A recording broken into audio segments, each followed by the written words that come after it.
Do you like what you're hearing? Help us celebrate our 1-year anniversary. You have until November 13, 2018 to leave us a written review along with a star rating. Then shoot an email to contact@sparkjoypodcast.com with your username for a chance to win a copy of Sparkjoy signed by Marie Kondo. You can visit sparkjoypodcast.com/iTunes for more details. And now, on to the show. Welcome to Spark Joy, the podcast dedicated to celebrating the KonMari method and the transformative power of surrounding yourself with joy and letting go of all the rest. With your hosts and certified KonMari consultants, Kristen Ivy and Karin Sochi. And now, here's the show. Today our guest is Marina Wakil. Marina is a college student at NYU and a recent culinary school graduate. She lives in NYC by way of Venezuela and Miami in a lovely modern apartment on the Upper West Side. She's 20 years old and she's an aspiring food journalist or maybe a food policy writer. She loves to read, loves attending events in New York City, and loves to travel. While on vacation last summer, she made a decision to reorganize her entire apartment to meet her changing goals and her upcoming academic plans. She was ready for a change and wanted to feel more relaxed and less frazzled during her busy days. And that's how I met her. She contacted me for a consult, and we very quickly got to work for 3 very intense KonMari sessions. And we are so very happy to have her with us here to share her story. Welcome to Spark Joy, Marina. Welcome, Marina. Thank you. I want to start by going a little bit back in time. So if you could take yourself back to that moment where you made the intentional choice to get organized in your apartment and in your life, what was going on at that time? So I'm going to take you back a little bit further back in time. Sure. To last year when I first moved into this apartment. I had moved around 4 times last summer, and I was tired of boxes and I was tired of moving. I just wanted to be settled in my apartment. So my mom was here for a day and I just found a way to put everything away in some way that felt semi-organized / if it was not organized, it wasn't like right in my face. So it had been a year of living like that, of things just being put away but not really organized. And I was really tired of that setup in my apartment. So this past summer, I was on vacation and I couldn't wait to come back to New York because I was so excited to organize my house in a way that felt right for me, especially because I had gotten to NYU and I really wanted to start my year off right. And I know that when my apartment is hectic, I'm hectic. So I really just wanted to come to a place where I was really happy with where I was living and that the environment allowed me to create in the way I wanted to and be focused. That sounds like you reached out to Karin at the perfect moment in time in your life to really open up your space physically, but also get a little bit more settled mentally. What led you to actually seek the support of a professional organizer? So I had an idea in my mind of what I wanted my house to look like after the organizing was done, but I had very little will to actually do it by myself. It just seemed right to contact someone who was well versed in doing this, who had the patience to do this, who would teach me things that I didn't know that I would carry through with me. I saw contacting Karin as an investment, so it was something that I would do now that would stay with me for the rest of my life. How did you find the KonMari Consultant? How did you know where to look? Oh, that's actually a really interesting story. I was talking to my mom about it and I was like, Mom, I really want to get this done. I really want to do this. My mom was like, oh, there's this lady I follow on Instagram. And like, mind you, my mom really, really doesn't use Instagram. It's like a once in a while thing, not really like an everyday thing for my mom. So it was like a pretty big deal that like she followed this specific person who followed the KonMari method for organizing in Miami. I was like, oh, that sounds really cool. Let me look into this. And so I just went on Google and I was like, let's see like who comes up. And Karin, you were the first one to come up and I was like, oh, this is so cool. And like you had really good reviews and your page was just so peaceful and you seemed to know what you were doing, which you do know what you're doing. And it just felt right. And I was like, I'll just schedule a consultation and see if I want to bring this person into my house as well. Because for me, my home is my space and I'm very careful with who I let into my house. But like it felt right after talking to you. So I was just like really excited to get into it after that. Wow, that's such a great story. And it's really gratifying to hear that that's how you found me and that you felt that way. I do think it's so critical that when you have someone in your home, especially doing something as really intimate as helping you sort and organize all of your things, that it is someone that you really feel that not only that you feel like that they know what they're doing, but that you feel comfortable with them and that you trust them, because sometimes this is a really emotional process for people. I would say often it's a very emotional process for people. And so you want to make sure that it's a really good synergy. One of the things that was really striking about you is that you had a very specific goal date in mind. And you told me about it right away when we first started talking. Do you want to talk a little bit about what your goal date was and how that came about? Yes. So my goal date was I wanted to be done with the whole process before starting school. I think I started school September 4th, if I'm not mistaken. So I wanted to be done before that. When I came back to New York, I had 3 weeks to do it. And I just kept delaying it until I was like, no, I need to contact someone. So my last week before school started, the Monday before, that's when like we had our first session and we worked for like 5 hours straight. And after that, I was just like, I can't stop doing this. I just need to finish and like power through now. Well, and one of the things I'll say about you is that you were so clear about your goal. And once we got started, the fact that you did so much homework in between, we essentially had 3 sessions. I think we had one session that was 3 hours and then 2 sessions that were 5 hours. And really, that's a relatively short amount of time, but you did lots of homework in between. I mean, you were very devoted, not only to the process of finishing up the categories as we completed them, but also in discarding your things, because that a lot of times is something that's really challenging for people, is getting things out the door. Can you talk a little bit about that, about what it was like to get things out the door in such an expedited schedule?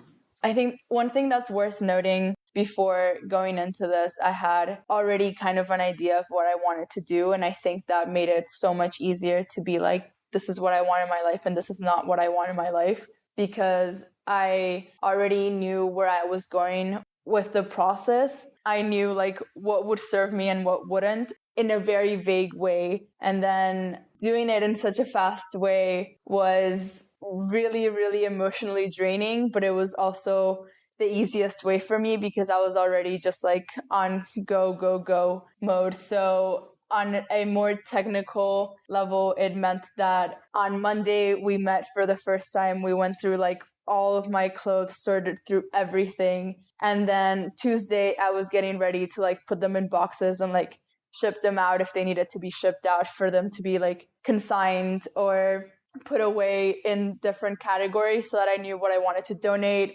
and what like should just be tossed out. And that also meant that like then I had more of an idea of what I needed to buy for my house in order for it to look the way I wanted to look. So after we sorted through all my clothes, I was like, okay, this is what I need as my dresser now in order for me to like put clothes into it. So it just kind of made sense for me to do it in like that quick way, because that's how I work too. I think that for most people who have a goal date in mind, whether it's something like a specific date where school is starting or a new job, or something like a move, that there's really 2 reactions to having a goal date. Either it's extraordinarily stressful. Some people might even find it paralyzing. But then I think other people are much more similar to you in that you actually found it invigorating. And what you just said, I think, was really on key. This idea that since you had already opened yourself up emotionally to deal with this, it was just easier to keep going and just to maintain that level of intensity. So do you think that that was something that was helpful as far as having a goal date in mind? I do think that you are a very goal deadline driven person. And I think recognizing that about yourself really helped you a lot in the process. Yeah, I agree. I am a very goal-oriented person in that sense. I definitely enjoyed the process of doing this. But I think what worked in my favor in being able to do it in such an expedited way and meet my goal was that doing this organization in my house and going through with it was almost like an ending rather than a beginning of something for me. Mm-hmm. So what that meant was that like for the past year, I've been working on myself a lot, on my own growth. And like that allowed me to understand what I needed more of in my life and what was not so great for me. So this was almost like, okay, this is the way to seal it by making your space reflect who you are. And that's why that kind of like goal-oriented mindset really worked for me. It was like, okay, this is my way to like seal the deal, to celebrate with myself all of the great things I've done in the past year and all of the great things I've learned about myself in this past year that I can now project onto my space so that it is the best place I can possibly be at to create, to relax, to do homework, to really make it something that is ever changing and it's adaptable to like who I am, because I'm a person who like does so many things that it just made sense that like my space would also be super adaptable and multifaceted. Well, we love goal-driven people and we love talking about goals here at Spark Joy and their connection to vision. I'm super curious to get a better understanding of what your ideal lifestyle and the ideal living environment was for you in your mind when you started this process. And do you feel like you achieved that now? That's a really good question. Yes, I am in the process of achieving it. I don't think it's an end all be all. I have achieved this thing, especially because with starting school, I have a completely different schedule and a completely different lifestyle now. Having gone through this process has helped me so much in going back to school. I get home and I don't need to spend like 30 minutes organizing, and like 5 minutes I have everything put away and where it needs to go because there's a place for it. And it's so beautiful to also honor the things you have by giving them a space and giving them place in your home, to show respect for the things you have. Like if it's there, it has a purpose. Being able to do this like really quickly, but like really mindfully has been really life-changing for me. You know, there's this idea in KonMari that I think you followed so well, that it's not so much about fitting the things that you keep into the space you have available, but deciding that the things that you're keeping will fit into the space that you decide to give them, which I think was very true for you. You had said, this is the space that I want to allocate for this type of an item, and you made it work. To give you an idea of what was going on in my house, I have 3 closets. I just dump things in there. There was one that was like very clearly for clothes, and then everything else was all over the place. For me, it was very important to keep the closets to a certain theme. So one of the closets became purely clothes closet. Another one became like a coats and shoes closet, as well as some storage units. And another one became a little bit of an extension of my kitchen. Because I am a graduate of culinary school, it made sense to have an extension of my kitchen that would make it easier for me to reach my spices and to reach my flours and my dried goods. Because when they were on my kitchen cabinets, I couldn't see them properly. So it made it much harder to cook, and it made it much harder to be innovative with the dishes I was creating, because I always had the same spices in front of me or the same dried goods in front of me. And since going through this process, I have been able to like create a couple of new recipes that I hadn't been able to do before, because I have now the space to play around with my spices, because I can see them all and I can choose what to use for my dishes. And it becomes so much more exciting to live everyday life as someone who loves cooking with the simple changes that we made to my kitchen and like that area of my apartment. Sounds like you're now an extension of a home that you honor, and your home is supporting you. You're no longer wrapped up and worried about organizing and tidying. You're just living your life and you're getting to do things that you love. I do want to take a moment here to mention that in terms of determining how long a KonMari tidying event will take, tidying times definitely vary. We as consultants can't necessarily look at someone and say, oh, this is exactly how many hours it will take to finish a tidying event. There's a lot of factors that go into that, including the square footage of the home, the volume of the things in the space, as well as pace of decision making. So we'd love to hear a little bit more about your space itself, the state of affairs when you got started. So I live in a studio, and the studio has, as I said, 3 closets and a bathroom that has 3 cabinets, or like 2 cabinets and a drawer. And I have a little bookshelf and a kitchen that has like a ton of cabinets in it. So like that's basically my space. There are no rooms and no dividers. And when I first started, I would say it was messy, but I didn't have too many things. I'm not someone who like collects a lot. Probably the most annoying part was going through like old papers from school and stuff. But for the most part, I'm not someone who like holds onto things a lot. It was mostly just messiness all around. And I think my biggest frustration before starting this was for New York City, I have so much space. My house for being a studio is very, very, very big and has a lot of space. And to not take full advantage of that felt so wrong. It just felt really, really wrong to just have all of the space and not take full advantage of it. And even though it's not vertical space, which is like a lot of New York City homes, people look forward to vertical space. There is a lot of space anyway. So yeah, just like honoring that and being able to like work with that was really important to me, because that way I knew that like I was taking advantage of the space that I was at, as opposed to like letting it take over me. What was the hardest part of doing this? What was the hardest category, do you think, for you? The hardest category, let's go back a little bit. And the second day we were together. So it was a 5-hour session. And I was really ready to just like power through. Like it was a Friday, I was ready, let's get it done. I remember we got through all of my books, and then I don't know if we went to somewhere else. I think we did a little bit of kitchen, and then the knickknacks and like all of the stuff that didn't really fit anywhere. And that was by far the category I hated the most, because there are things that I don't see every day or I don't use every day, but that are so useful and I need to keep somewhere.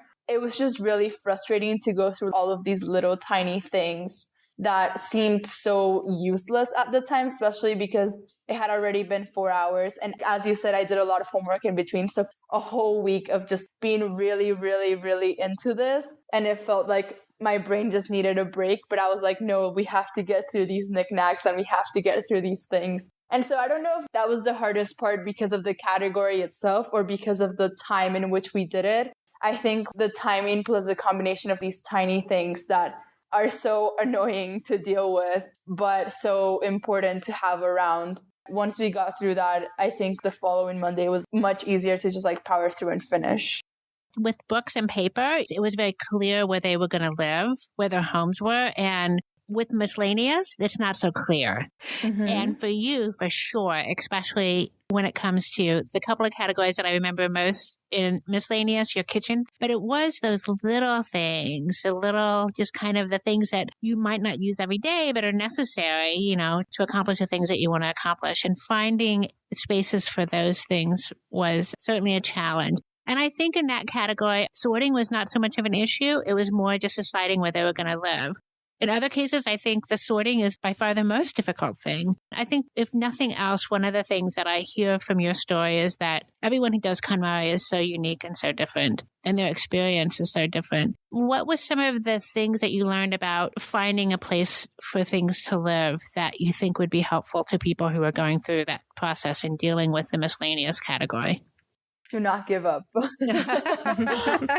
in simple ways. But also, I think something we talked about a lot while you were here, specifically when we're talking about socks. I remember I wanted to fold them in because that's how I was taught growing up. And you were like, no, you should put them this way. This is the KonMari way. And I was like, interesting. And like, to me, that was so weird to like kind of have socks folded in half, but not really folded into themselves and have them stacked like that. And I remember you said, like, you'll see that they will get used to it, you know? And to me, that was like, And I think it applies to the miscellaneous and it extends to that as well, because that moment was, this is an object, but it still kind of has its own little life. And it's in this weird, not really Toy Story-esque kind of way, but in its own little way, it still has a life of its own.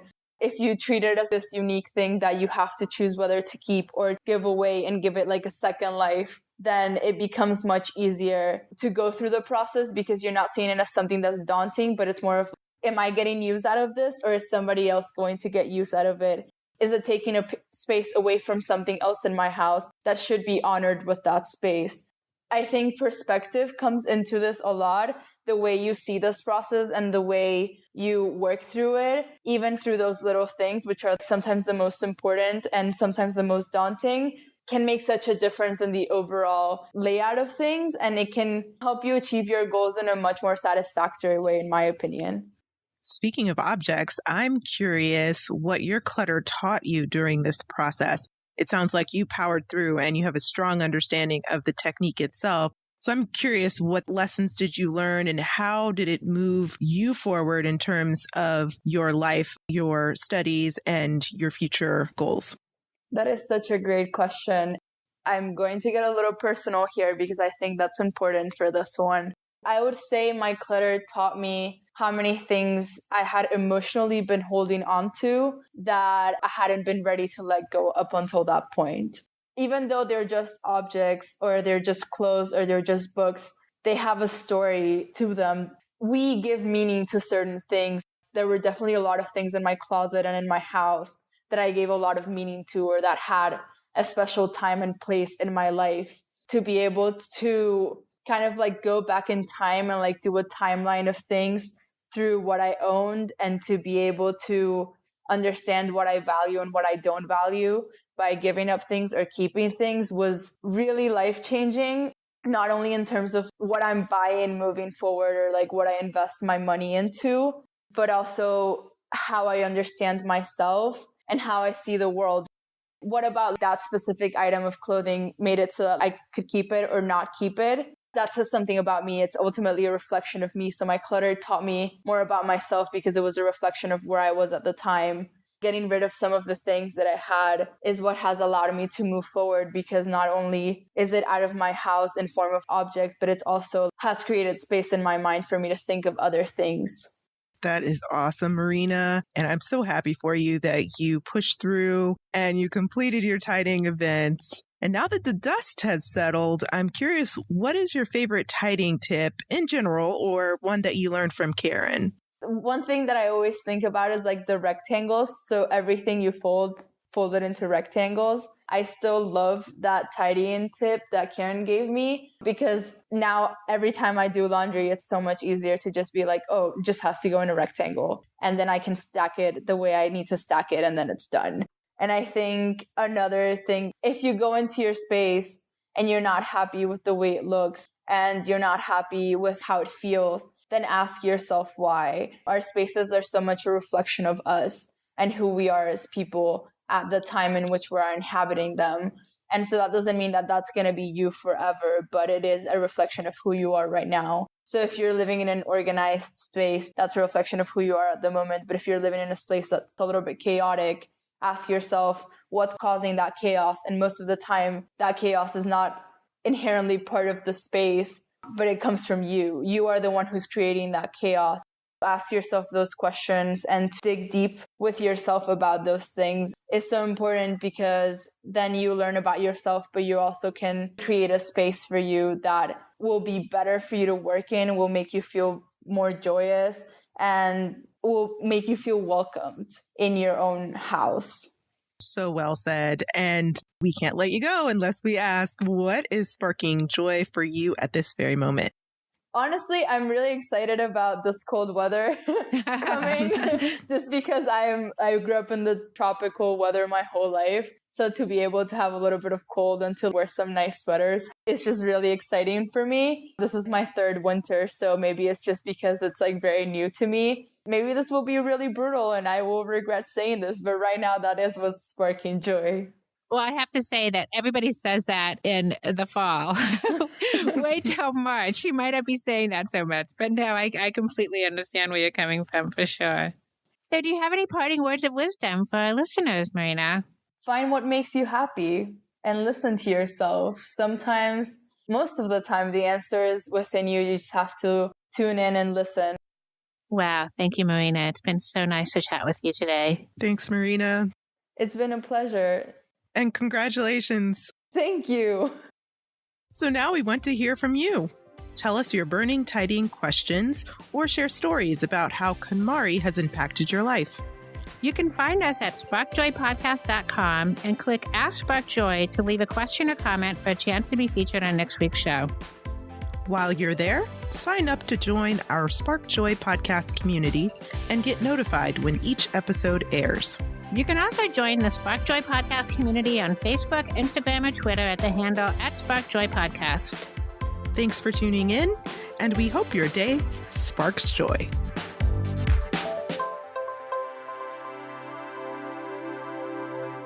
Thank you for listening to Spark Joy with your host, Kristen Ivy of For the Love of Tidy in Chicago and Karin Sochi of the Serene Home in New York City. Spark Joy, the podcast, is not endorsed by or affiliated with KonMari Media Incorporated. The opinions expressed on this episode represent the views of the co-hosts and guests alone and do not represent the corporate position of KonMari Media Incorporated or the KonMari Consultant community.